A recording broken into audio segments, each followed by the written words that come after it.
दोस्तों, तो आज मैं फिर से स्टार्ट करने वाली हूँ हमारी पुरानी story losing weight for my Prince charming. मुझे पता है कि आप में से बहुत से लोग ऐसे थे जो इस स्टोरी के आगे के चैप्टर्स का बेसब्री से इंतजार कर रहे थे और मेरे लिए भी ये स्टोरी थोड़ी स्पेशल है क्योंकि ये मेरी पहली स्टोरी है जिसे मैंने एक्सप्लेन करना स्टार्ट किया था। और अगर आपने नोटिस किया होगा तो इसके स्टार्टिंग से लेके अब तक के चैप्टर्स में मेरी आवाज में काफी बदलाव रहा है, यानी कि धीरे धीरे मैं और कॉन्फिडेंट होती गई। खैर छोड़िए, ये दिल की बातें हम कभी और करेंगे। तो अभी हमारे चैप्टर्स को स्टार्ट करते हैं। जैसा कि हमने पिछले चैप्टर 65 में देखा था कि हान फेई प्रिंस क्विंचे को लेकर भागने में कामयाब हो जाती है। उसके बाद तो वो जंगल के बीचों बीच पहुंचते हैं जहां पर वे एक गुफा में आराम करने के लिए रुक जाते हैं। वहीं दूसरी ओर एम्परर को शक हो जाता है हान फेई पर कि जरूर वही प्रिंस क्विंचे को लेकर भाग गई होगी, इसीलिए वो हान फेई की फैमिली पर प्रेशर बनाने लगता है कि हमारी गॉडेस को वापस करो। जैसा कि आप लोग जानते ही हो कि हमारी हान फेई को गॉडेस का टाइटल मिला था, यानी कि अब उसे गॉड से हमेशा ही प्रेयर करनी पड़ेगी हमारी इस कंट्री को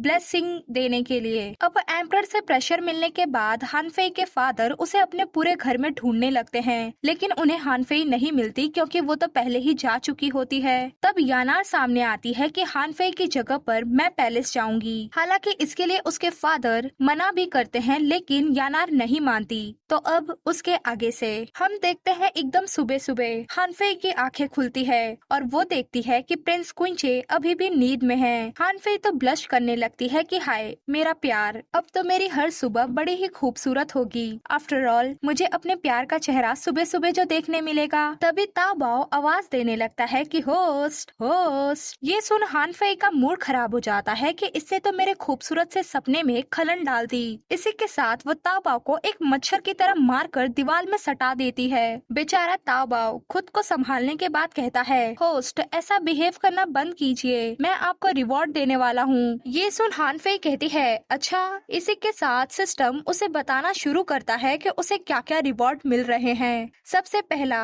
जो कि उसने प्रिंस क्विंचे को भगाने का मिशन पूरा कर लिया है, इसके लिए उसे 1000 स्टार कॉइन मिलते हैं और इसी तरह से उसे और 3-4 रिवॉर्ड मिलते हैं। अंत में उसे बताया जाता है कि अब आपकी नई खोज शुरू होती है जो कि हुआ क्वीन सिटी है। इसके लिए भी आपको रिवॉर्ड में 10 स्टार कॉइन्स मिलते हैं। इतने सारे रिवॉर्ड्स पाकर हान फेई तो खुश हो जाती है, लेकिन दूसरे ही पल वो उदास हो जाती है कि नई खोज मैं ये कैसे कर पाऊंगी। मेरा प्यार, मेरा प्रिंस चल नहीं सकता और सिटी तो अभी बहुत दूर है। मैं उसे सिटी तक ले जा सकती हूँ, मुझे इसमें कोई प्रॉब्लम नहीं है, लेकिन इससे उसके खुद के सम्मान को चोट पहुँचेगी। ताओबाओ कहता है, होस्ट मुझे सिस्टम में एक टूल मिला है जो कि आपके लिए बिल्कुल सही रहेगा। हालांकि ये थोड़ा महंगा है, लेकिन फिर भी आप चाहे तो इसे देख सकती हो। हान फेई कहती है, वो क्या है? इसी के साथ सिस्टम पे अपेयर होता है एक व्हील चेयर। ये बहुत ही कमाल का है, ये केवल 3000 स्टार कॉइन्स का है। ये बहुत सस्ता है ना, जल्दी से इसे खरीद लो। हान फेई कहती है, क्या तुम मेरे साथ मजाक कर रहे हो? ये तो बहुत महंगा है और तुम ऐसे क्यों बोल रहे हो? मैं प्यार में हूँ, पागल नहीं हूँ। ताओबाओ कहता है, ठीक है, ऐसा ही एक सस्ता सा भी है, आपके लिए मैं उसे ढूंढता हूँ। हान फेई कहती है, रहने भी दो। सस्ता, ये सुनकर ही कितना अजीब लगता है, मैं कोई और रास्ता खोजूंगी। सोचूंगी। इतने में प्रिंस क्विंचे कहता है, हान फेई भी चौंक जाती है कि योर हाइनेस, क्या आप जाग रहे हैं? क्विंचे कहता है, तुम वहाँ पर खड़ी होकर बड़बड़ा क्यों रही हो? हान फेई कहती है, वो मैं बस सोच रही थी कि हम यहाँ ज्यादा समय तक नहीं रुक सकते, लेकिन हमें सिटी यानी कि शहर तक पहुँचने में एक लंबा रास्ता तय करना होगा, काफी टाइम लगेगा। योर हाइनेस, तो क्या ना मैं कुछ समय के लिए आपकी चलने की क्षमता को बहाल कर दूं? इसके लिए मैं आपको एक एक्यूपंक्चर दूंगी। इससे होगा ये, जब हम शहर में एंटर करेंगे तो कोई भी हम पर ध्यान नहीं देगा, लेकिन फिर भी मैं आपको बता दूं कि मेरे उपचार के बाद भी आपको चलने में थोड़ा दर्द महसूस होगा। क्विंचे कहता है, ये अब मायने नहीं रखता, अगर तुम ऐसा कर सकती हो तो जरूर कोशिश करो। हान फेई अपने निडल्स का पाउच निकालते हुए कहती है, ठीक है, थोड़ी देर के लिए कृपया ऐसे ही रुके रहिए।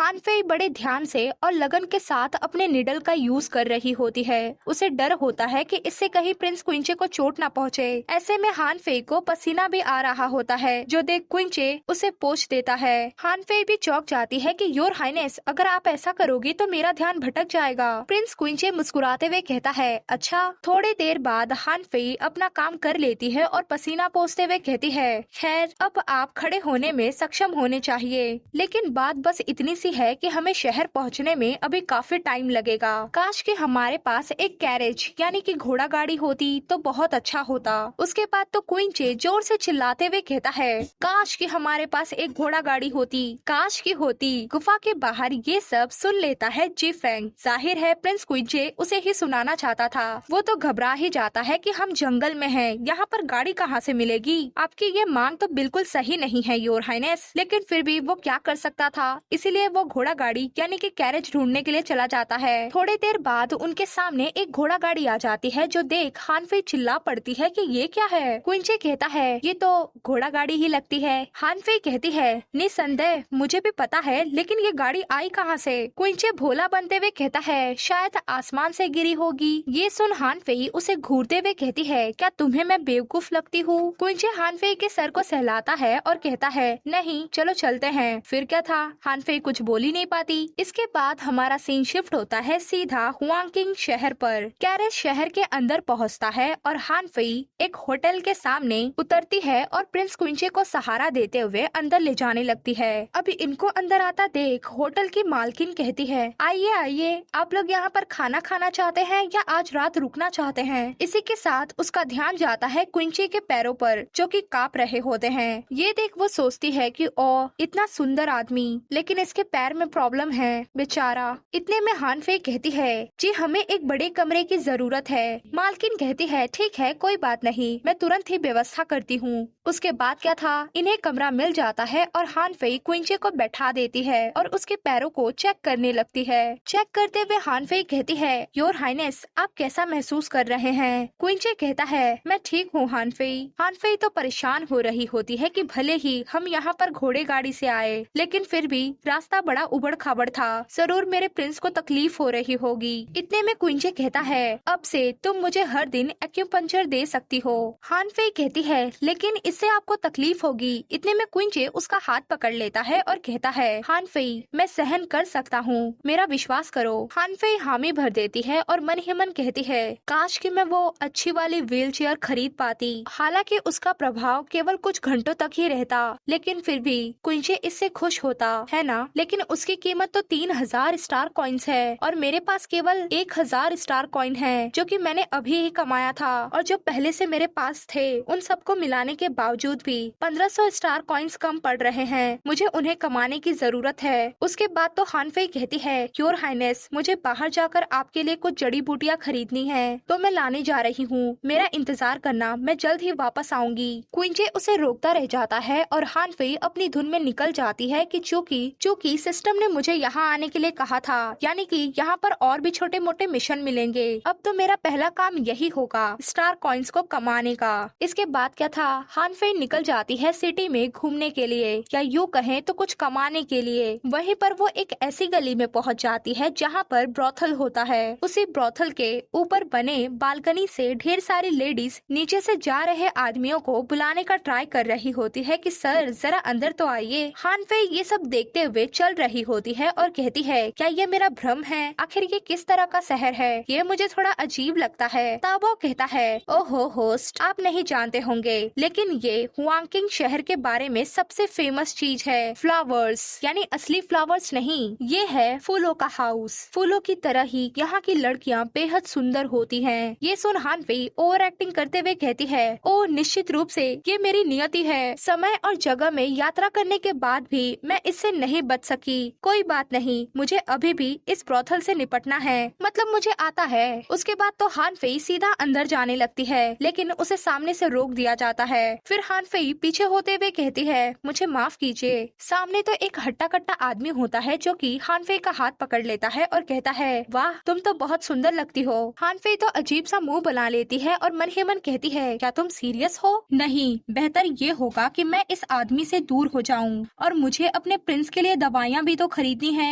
इसके अलावा मुझे वो व्हीलचेयर खरीदने के लिए स्टार कॉइन्स भी कमाने होंगे। उसके बाद तो हान फेई उस आदमी का हाथ झटक कर वहाँ से भागते हुए कहती है, सॉरी। पीछे से वो आदमी चिल्लाता रह जाता है कि हे छोटी लड़की, यहीं पर रुको और तुम शर्मिंदा क्यों हो। लेकिन हान फेई तो वहाँ से भागकर एक छोटी सी गली में घुस जाती है और सामने एक दरवाजा देख उसके अंदर चली जाती है। साथ ही वो छुपकर बाहर देखने भी लगती है। बाहर यही आदमी हान फेई को ढूंढते हुए जा रहा होता है। हान फेई ये देख ही रही होती है कि इतने में पीछे से कोई आता है और हान फेई के कंधे पे हाथ रखते हुए कहता है, मिस झांग, आप यहाँ पर क्या कर रही हैं? हान फेई तो डर ही जाती है, लेकिन इससे पहले कि वो कुछ समझ पाती, वो लड़की हान फेई को ढेर सारे कपड़े पकड़ा देती है और कहती है, इन सारे कपड़ों को ऊपर लड़कियों के पास ले जाओ। इतने में सिस्टम भी अपीयर हो जाता है जो कि कहता है, होस्ट, यहाँ पर एक ब्यूटी कंपटीशन होने वाला है और उसमें पार्टिसिपेट करके आपको यहाँ की सबसे पॉपुलर लड़की बनना होगा, जिसके लिए आपको रिवॉर्ड में 300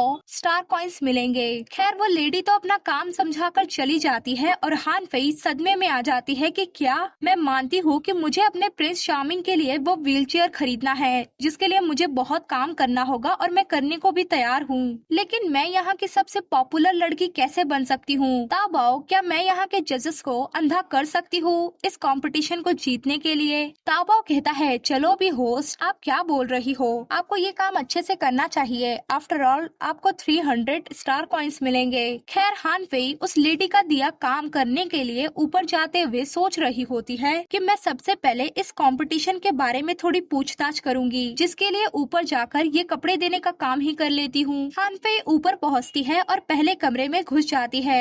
अंदर एक लड़की होती है जिसका नाम बिंगलिंग होता है। वो हान फेई को देखते ही कहती है, आपका धन्यवाद, कृपया इन कपड़ों को मेज पर रख दीजिए। हान फेई कपड़े रखते हुए उसे ही देख रही होती है, जो देख लिंग बिंग भी कहती है, तुम यहाँ पर नई हो? मैंने आज से पहले तुम्हें यहाँ पर नहीं देखा। हान फेई कहती है, हाँ। उसके बाद तो वो नौटंकी शुरू कर देती है कि मेरा बेटा बीमार है और उसके इलाज के लिए मेरे पास पैसे नहीं हैं। मुझे अपने बेटे के इलाज और दवाइयाँ खरीदने के लिए कई काम करने पड़ते हैं। साथ ही उसके माइंड में होता है कि सच में मुझे प्रिंस कुंचे के लिए तो ये सब चाहिए ही ना, तो मैं झूठ थोड़ी बोल रही हूँ। इसी के साथ दूसरी ओर प्रिंस कुंचे को छींक आती है। खैर ये लिंग बिंग हान फेई की बातों में आ जाती है और कहती है, तो तुम गरीब हो, आओ थोड़ी चाय पी लो। आज हर कोई यहाँ के ब्यूटी कंपटीशन को लेकर काफी बिजी है, तुम भी थकी हुई होंगी। हान फेई भी बैठ जाती है और चाय पीते हुए कहती है, ब्यूटी कंपटीशन? लिंग बिंग बताती है, हाँ, ये सिर्फ व्यापारियों और अमीरों के लिए एक दिखावा है। हुआंगकिंग शहर में हर साल एक ब्यूटी कंपटीशन होता है और पहले नंबर पर आकर जीतने वाली लड़की को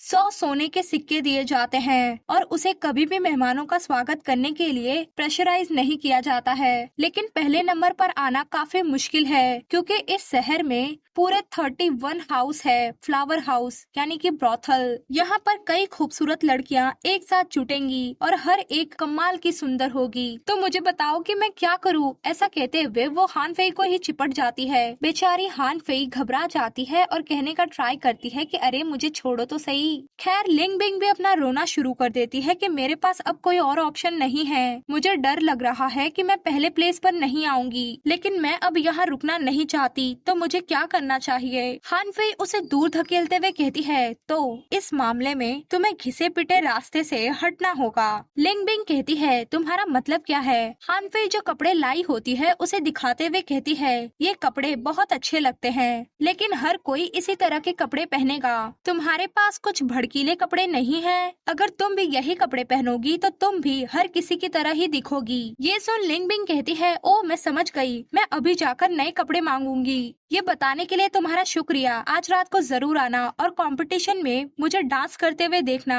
ऐसा कहते हुए वो कमरे से बाहर चली जाती है। पीछे रह गई हान फेई उसे कहती है, ठीक है, मैं तुम्हारा यहाँ पर इंतजार करूंगी। उसके जाते ही ताओबाओ आ जाता है और कहता है, होस्ट, क्या आप भूल गई हैं कि आप भी इसी कंपटीशन में पार्टिसिपेट करने वाली हैं? तो आखिर आप अपने ही ओपोनेंट को सलाह क्यों दे रही हैं? हान फेई कहती है, नहीं नहीं, मैं भूली थोड़ी हूँ। असल में तो वो सच में भूल गई थी कि वो खुद भी इस कंपटीशन में पार्टिसिपेट करने वाली है। उसके बाद तो हान फई पूछती है, ताओबाओ क्या मेरे पास फिर से ट्रांसफॉर्म होने का मौका है? ताओबाओ कहता है, जी हाँ, आपके पास केवल एक और मौका बचा है। वेल गाइस, मैं आप लोगों को बता दूं, ट्रांसफॉर्म का मतलब हान फई खुद को बदल लेगी, यानी वो पतली वाली हान फई बन जाएगी, ठीक वैसी ही जब वो ड्रम बजाना सीख रही थी तब बन गई थी। खैर हान फई कहती है, ठीक है, तो मैं इस समय उसका यूज करना चाहती हूँ, चलो। उसके बाद हान फई अपने कपड़े भी बदल लेती है। दूसरी ओर हम देखते हैं बाहर कंपटीशन में स्टेज पर एक लेडी आती है और कहती है, आप सभी का स्वागत है। फ्लावर हाउस की सभी लड़कियों की ओर से मैं आप लोगों को धन्यवाद करती हूँ। मुझे पता है कि अब आप लोग और इंतजार नहीं कर सकते,